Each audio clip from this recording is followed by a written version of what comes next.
दे धडक बेधडक आपल्या परिसरातील ताज्या घडामोडी, घटना, समस्या, विविध क्षेत्रातील सर्वदूर बातम्या पाहण्यासाठी लोकशक्ती लाईव्ह न्यूज चॅनलला सबस्क्राईब करा आणि नोटिफिकेशन मिळवण्यासाठी बेल आयकॉनला प्रेस करा।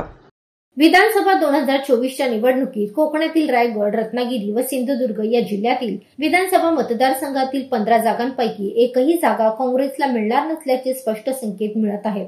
त्यामुळे आता महाविकास आघाडीत काँग्रेसच्या नेत्यांना फक्त राष्ट्रवादी व शिवसेनेच्या व्यासपीठावर जाऊन भाषणे करण्यापलीकडे दुसरे कोणतेही काम शिल्लक राहिले नसल्याचे बोलले जात आहे। सन 2024ची विधानसभा निवडणूक नोव्हेंबर महिन्यात होणार आहे। त्याबाबत राज्यातील महाविकास आघाडीमधील काँग्रेस, शिवसेना, उद्धव ठाकरे गट, शरदचंद्र पवार यांची राष्ट्रवादी काँग्रेस व शेतकरी कामगार पक्ष यांची राज्यात महाविकास आघाडी आहे। त्यामुळे कोकणातील पूर्वाश्रमीचे काँग्रेसचे नेतृत्व जवळपास संपुष्टात आल्याची चर्चा आहे। त्यातच ज्याचे विद्यमान आमदार त्यालाच उमेदवारी अशी रणनीती महाविकास आघाडीमध्ये ठरली आहे। रायगड जिल्ह्यातील 7 विधानसभा मतदारसंघांपैकी उरण, पनवेल व पेण या विधानसभा मतदारसंघावर भाजपाचे आमदार आहेत, तर कर्जत, अलिबाग व महाड या 3 मतदारसंघावर शिवसेना शिंदे गटाचे आमदार आहेत।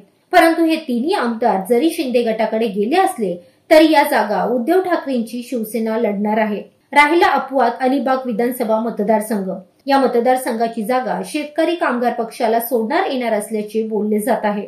त्यामुळे काँग्रेसचे माजी आमदार मधुकर ठाकूर यांचे पुत्र प्रवीण ठाकूर यांनी जरी काँग्रेस नेतृत्वाकडे उमेदवारी मागितली तरी ही जागा महाविकास आघाडीने शेकाप पक्षाला सोडल्याने काँग्रेसने दावा करून काहीही उपयोग होणार नसल्याचे बोलले जात आहे। तर श्रीवर्धनची एकमेव जागा ही राष्ट्रवादी काँग्रेस पक्षाची आहे। मात्र या जागेवरील विद्यमान आमदार व राज्याच्या महिला व बाल कल्याण मंत्री अदिती तटकरे या जरी अजित पवार गटात गेल्या असल्या तरी या जागेवर शरदचंद्र पवार गट उमेदवार देणार आहे।